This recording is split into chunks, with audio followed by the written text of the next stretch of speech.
This is the second type of block for our Sacred Selections quilt. You have been given 4 blocks that have been cut to 3.5 inches square, and you have been given 6 different fabrics, each one cut to 1.5 inches. I've laid them out in the order that we are going to be sewing with them. Notice that we're starting with the smaller scale, moving to a middle scale, and then to larger. And we are starting again with the taupe and then the light fabric, taupe, light, taupe, light. So I'm going to move all of these out of the way.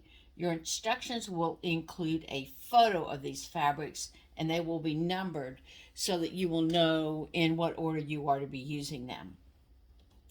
Pick up your first strip of fabric. You'll see that there's a selvage on one end. Ignore the selvage. We're not sewing on it. We will be cutting it off. Use a neutral color of thread and use a 1/4 inch foot on your machine. Picking up one of your 3.5 inch squares, we are going to place it right sides together against the long edge of the long strip. Notice that I've left a gap here at the top to allow me to secure my needle and my thread. We're not doing any back stitching. We are not using any pins. We're trying to make this really easy, and this really is the best way to do your strip piecing. So at a 1/4 inch, we're going to make our first seam. As we get to the end of that block of fabric, we're going to stop and leave a gap in between the next piece of fabric. Let's pick up another square. I'm setting it just barely underneath my foot, but I don't have to lift the foot to make that happen. So here's our second piece. And repeat with both of the next squares of fabric, and that will complete your first step.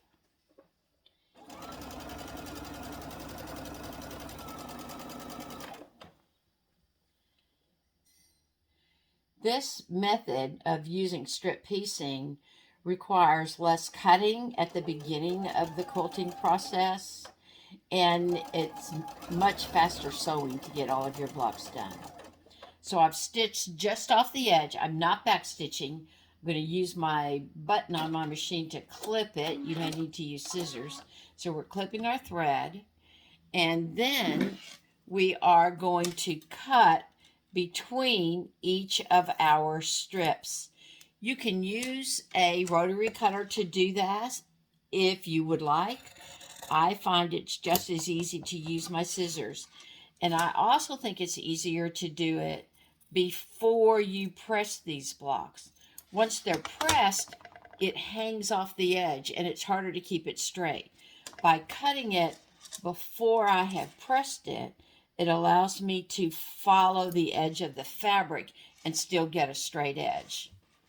Once you have done all 4 of your blocks, you're going to take them over to the ironing board, and you are going to press these blocks away from the center.